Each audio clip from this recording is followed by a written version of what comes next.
ఈ వీడియో చూస్తున్న అందరికీ కనీసం ఒక 10 గ్రోత్ స్టాక్స్ గురించి మినిమం తెలుసుకునే అవకాశం అయితే వస్తుందండి. మార్కెట్‌లో ఉన్నాము అంటే ఇలాంటి కంపెనీస్ గురించి మనకి ఖచ్చితంగా అవగాహన అయితే ఉండాలి. ఈ 10 స్టాక్స్ ఎందుకింత బజ్ క్రియేట్ చేస్తున్నాయి? వాటి తాలూకా బిజినెస్ ఏంటి? గ్రోత్ వస్తుందా?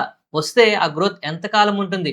కంపెనీకి ఎంత పొటెన్షియల్ ఉంది? ఇలాంటివన్నీ విషయాలు మీకు నేను షేర్ చేస్తానండి. డీటెయిల్స్ వీడియోలో ఉన్నాయి. మిస్ అవ్వకుండా చూడండి. నేను మనస్ఫూర్తిగా అందరికీ హెల్ప్ చేయాలనే ఉద్దేశంతో ఈ కంపెనీస్ గురించి మాట్లాడుతున్నానండి.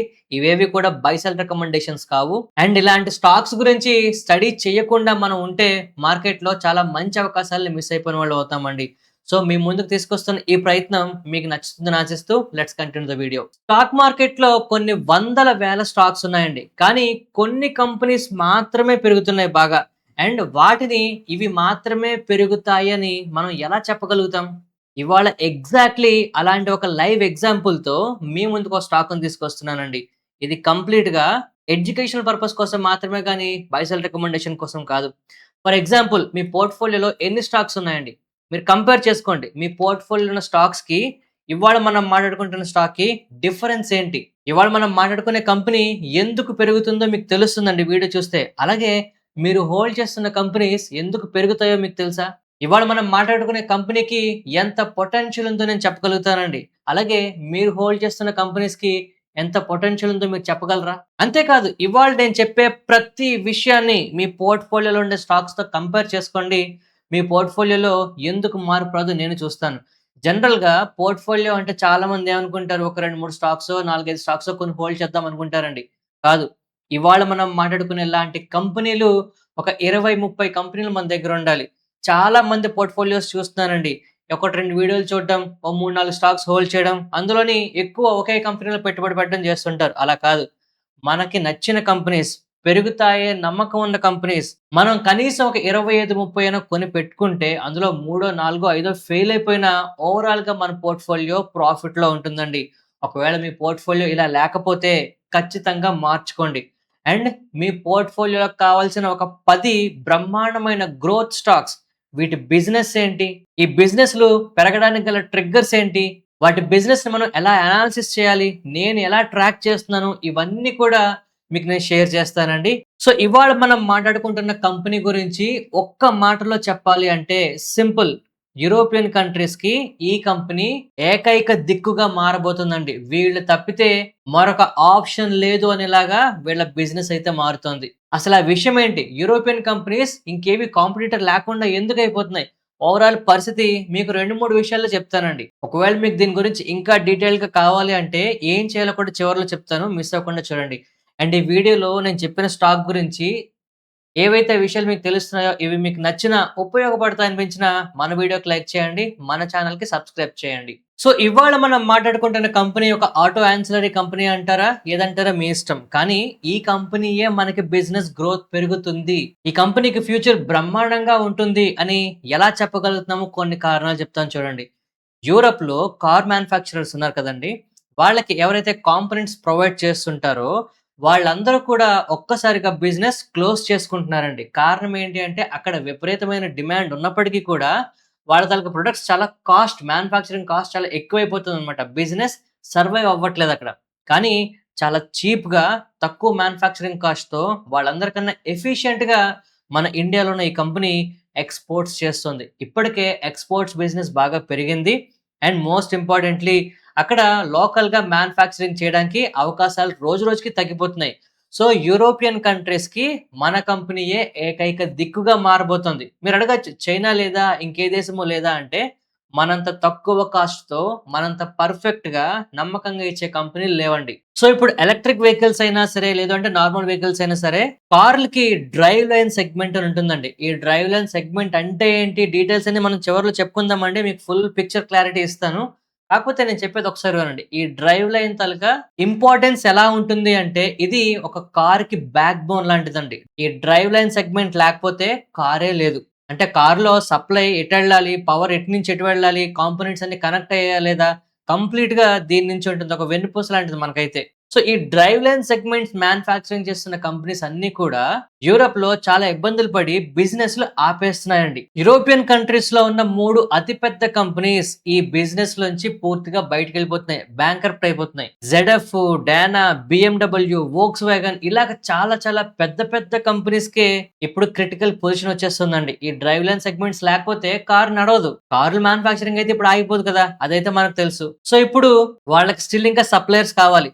ఇప్పుడున్న పరిస్థితుల్లో అంత తక్కువ రేటుకి మార్జిన్స్ మెయింటైన్ చేసుకుంటూ వాళ్ళకి కావాల్సిన ప్రొడక్ట్ ని టైంకి ఇవ్వగలిగే టెక్నాలజీ కానీ, లేదు అంటే ఓవరాల్ మ్యానుఫ్యాక్చరింగ్ క్యాపబిలిటీ కానీ మనం మాట్లాడుతున్న కంపెనీకి మాత్రమే ఇప్పుడు ఉన్నదండి. ఇప్పుడు పరిస్థితి మారిపోయిందంటే 23,500 కోట్ల ఆర్డర్ బుక్ వీళ్ళ దగ్గర రెడీగా ఉంది. ఈవీ సెగ్మెంట్ నుంచే 73% అయితే వస్తుందట. అయితే మీకు ఫస్ట్ ఒక డౌట్ రావాలండి. ఏంటి అసలు యూరోప్ లో ఉన్న ఈ కంపెనీస్ ఎందుకు మూతపడిపోతున్నాయి అంటే మ్యానుఫ్యాక్చరింగ్ కాస్ట్ విపరీతంగా ఉంటుందండి. అయితే కంపెనీస్ మాత్రం టెక్నాలజీ పరంగా ఈవీ వైపు అప్గ్రేడ్ అవుతున్నాయి. మ్యానుఫ్యాక్చరింగ్ కాస్ట్ పెరిగిపోవడంతో వస్తువులైతే తయారు చేయగలుగుతున్నాయి అక్కడ. కానీ అమ్మకాలు పెద్దగా కుదరట్లేదు. సో వస్తువులు తయారు చేసిన తర్వాత అమ్మకపోతే ఏమవుతుందండి? కంపెనీలకు నష్టాలొచ్చి మూతపడిపోతాయి. మీకు అర్థమవుతుందా? చాలా మంది కన్‌ఫ్యూజ్ అవుతారండి. ఇక్కడున్న చిన్న కన్‌ఫ్యూజన్ ఏంటి అంటే ఫస్ట్ మనం మాట్లాడుకోవాల్సింది కార్స్ తాలూకా డిమాండ్ నెమ్మదిగా స్లో డౌన్ అవుతుంది. ఎస్పెషల్లీ ఈవీ సెగ్మెంట్ ఇంట్రొడ్యూస్ అయిన తర్వాత అందరూ కూడా ఈవీ సెగ్మెంట్‌ని బాగా పుష్ చేశారు. కానీ యూరోపియన్ కంట్రీస్‌లో ఈవీ సెగ్మెంట్ తాలూకా డిమాండ్ పెరగట్లేదు. కంపెనీస్ అన్నీ కూడా ఏం చేశాయి? ఈవీ సెగ్మెంట్‌కి కావాల్సిన వస్తువులని మ్యానుఫ్యాక్చరింగ్ చేస్తామని రెడీగా పెట్టి కూర్చున్నాయి. సో ఇప్పుడు ఈవీ సెగ్మెంట్‌లో సేల్స్ అవ్వకపోవడంతో వీళ్ళందరూ కూడా సేల్స్ లేక మ్యానుఫ్యాక్చరింగ్ కాస్ట్ విపరీతంగా పెట్టడం వల్ల ఇప్పుడు నష్టాలు భరించలేక కంపెనీలు మూతపడిపోతున్నాయి. కంపెనీలయితే మూతపడిపోతున్నాయి. కానీ కార్ తయారు చేసిన కంపెనీలు మూతపడుతున్నాయా? లేదు. వాళ్ళకి మాత్రం స్టిల్ ఇంకా ఈవీస్ కావాలి. ఈవీస్ మాత్రమే ప్రొడ్యూస్ చేయాలి. గ్లోబల్‌గా ఉన్న సిట్యుయేషన్ ఇదే. ఎక్కువ కార్లు ఈవీలు అమ్ముడుపోతున్నాయండి. సో ఇప్పుడు వాళ్ళకి కావాల్సిన సప్లై చేయాల్సిన కంపెనీ మన ఇండియాలో ఉందన్నమాట. మీరు అడగొచ్చు చైనాలో ఒక కంపెనీ కూడా లేదా అంటే జనరల్‌గా యూరోపియన్ కంపెనీస్ కొంచెం స్టాండర్డ్స్ మెయింటైన్ చేస్తాయండి. ఖచ్చితంగా గ్యారంటీ, వారంటీలు అన్నీ ఉండాలి. చైనా వస్తువులకి అలాంటివేమి ఉండవు. సో ఇక్కడ మన సోనా కామ్స్టర్ కంపెనీ అండి. వీళ్ళు తయారు చేస్తున్నది చాలా తక్కువ కాస్ట్‌తో ఎక్కువ మార్జిన్స్ ఉండేలాగా కావాల్సిన ప్రొడక్షన్ నమ్మకం ఉండేలాగా ప్రొవైడ్ చేస్తున్నారు వీళ్ళు. యూరోప్‌లో తయారు చేయాలంటే ఇది చాలా మ్యానుఫ్యాక్చరింగ్ కాస్ట్ అవుతుందండి. కంపెనీలు భరించలేవు. అంత పెట్టి పోనీ మ్యానుఫ్యాక్చరింగ్ చేసినా అంత సేల్స్ కూడా పెద్దగా లేవు. సో ఈ సేల్స్ వచ్చి కంపెనీలు కాస్త తేరుకునే టైం వచ్చే లోపు ఈ వస్తువులు ఎవరైతే ప్రొడ్యూస్ చేస్తున్నారో వీళ్ళకి కంప్లీట్‌గా బిజినెస్ పోతుందన్నమాట. అంతకాలం వీళ్ళు వెయిట్ చేయలేకపోతున్నారు. అందువల్ల ఏం చేస్తున్నారు? కంప్లీట్‌గా సెగ్మెంట్సే క్లోజ్ చేస్తున్నారు లేదా కంపెనీలు మూతపడిపోతున్నాయి. కానీ మన వాళ్ళు తక్కువ ఖర్చుతో ఈజీగా ఎక్స్‌పోర్ట్ చేయగలుగుతున్నారు మ్యానుఫ్యాక్చరింగ్ చేసి. ఇది వీళ్ళ తాలూకా ప్రధాన బలం. అండ్ మీరు గమనిస్తే నెక్స్ట్ 3-4 ఇయర్స్‌లో మనకి ఖచ్చితంగా వీళ్ళ బిజినెస్‌లో చాలా గ్రోత్ వస్తుందండి. ఇప్పటికి మీరు గమనిస్తే వీళ్ళ తాలూకా రెవెన్యూస్ ఎలా పెరిగాయో చూస్తే కళ్ళు తిరిగి ఆశ్చర్యపోతారు మీరే. ఒక పక్క మన కంపెనీస్‌కి రెవెన్యూస్ పెరిగిపోతూ ఉంటే, మరొక పక్క ఇదే సెగ్మెంట్‌లో ఉన్న చాలా కంపెనీస్ యూరోప్‌లో ఉద్యోగాల నుంచి తీసేస్తున్నాయండి మనుషుల్ని. ఎందుకంటే కాస్ట్ కటింగ్స్ చేసుకుంటున్నాయి. కంపెనీలు అంత ఖర్చులను భరించలేకపోతున్నాయి. బట్ మనం మాత్రం గ్రోత్ ఇవ్వగలుగుతున్నాం. అలాంటి కంపెనీస్‌లో ఈ సోనా కామ్స్టర్, సోనా బిఎండబ్ల్యూ ఉన్నదండి. సో ఒకసారి ఆలోచించండి. మీరు చేస్తున్న పనికి మరో పక్క కాంపిటీటర్స్ ఉన్నారు. కానీ అనుకోకుండా వాళ్ళందరి కాంపిటీషన్ ఒకటి ఒకటి ఎలిమినేషన్ అయిపోతే మీరే మెయిన్ ప్లేయర్ అయిపోతారు. ఇప్పుడు ఈ కంపెనీకి ఇదే పరిస్థితి. వీళ్ళు ఏం చేయలేదండి. వీళ్ళ బిజినెస్ వీళ్ళు శుభ్రంగా చేసుకుంటున్నారు.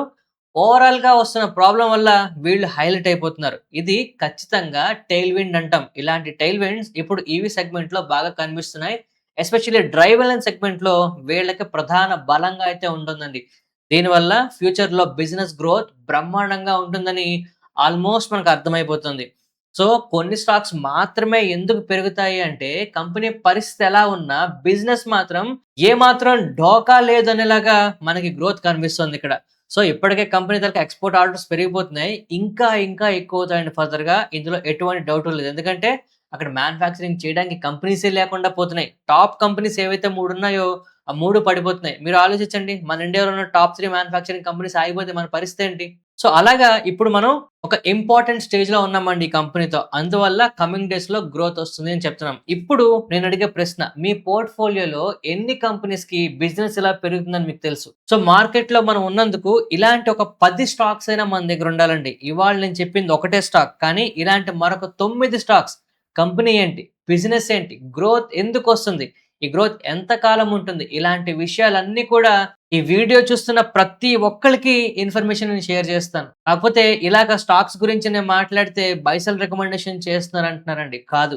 ఖచ్చితంగా ఎలాంటి బిజినెస్‌లు మనం స్టడీ చేయాలనే విషయాన్ని ఫండమెంటల్‌గా ట్రిగ్గర్స్ ఎక్కడొస్తున్నాయనే విషయాన్ని మీకు షేర్ చేస్తానండి. ఇక్కడ కనిపిస్తున్న ఈ వాట్సాప్ నంబర్‌కి మాకు గ్రోత్ స్టాక్స్ కావాలని ఒక మెసేజ్ పెట్టండి. మెసేజ్ పెట్టే ప్రతి ఒక్కళ్ళకి ఈ 9 స్టాక్స్ దీంతో కలిపి 10 స్టాక్స్ నేను మీకు షేర్ చేస్తాను. ఈ వీకెండ్ మొత్తం కంప్లీట్‌గా మనం ఫ్రీగా ఉంటామండి. అండ్ ఇలాంటి కంపెనీస్ గురించి మనం ప్రతి వారం మాట్లాడతామండి.